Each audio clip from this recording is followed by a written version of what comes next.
وظیفہ برائے خوشحالی اور حاجت کے لیے۔ یا بدی العجائب بالخیر یا بدیو، خالص اور خاص وظیفہ جب آپ مشکل میں ہوں حاجت کے لیے۔ نماز عشاء کے بعد وقت اور جگہ کی پابندی کے ساتھ اول 2 رکعت نماز حاجت اس طرح پڑھیں کہ پہلی رکعت میں سورۃ فاتح کے بعد سورۃ کافرون اور دوسری رکعت میں سورۃ فاتح کے بعد 1 مرتبہ سورۃ اخلاص پڑھیں۔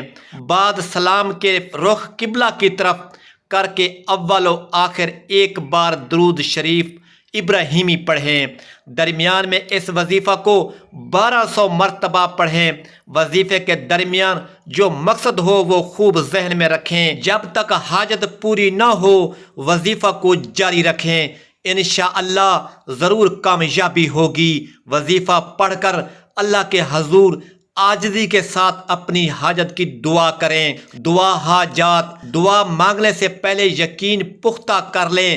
جو شخص ہر نماز کے بعد اس دعا کو ہمیشہ پڑھے گا، خصوصاً جمعہ کی نماز کے بعد، تو اللہ تعالیٰ ہر خوف کی چیز سے اس کی حفاظت کرے گا، ان کے دشمنوں پر اس کی مدد کرے گا اور اس کو غنی کر دے گا، اور اس کو ایسی جگہ سے رزق پہنچائے گا جہاں اس کا خیال بھی نہ جائے گا، اور اس کی زندگی اس پر آسان کر دے گا اور اس کا قرضہ ادا کر دے گا، اگرچہ وہ پہاڑ سے برابر بھی کیوں نہ ہو۔ اللہ تعالیٰ اپنے فضل و کرم سے اس کو ادا کر دے گا۔ بسم اللہ الرحمن الرحیم۔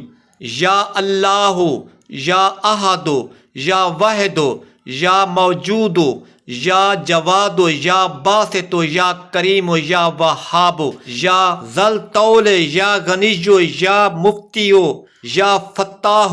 شروع کرتا ہوں اللہ کے نام سے جو بڑے مہربان نہایت رحم کرنے والے ہیں۔ اے اللہ، اے یکتا، اے یگانہ، اے موجود، بہت سخی، اے پھیلانے والے، اے کرم کرنے والے، اے بہت دینے والے، اے بخشش کرنے والے، اسے بے پرواہ، اے بے پرواہ کرنے والے، اے بہت کھولنے والے۔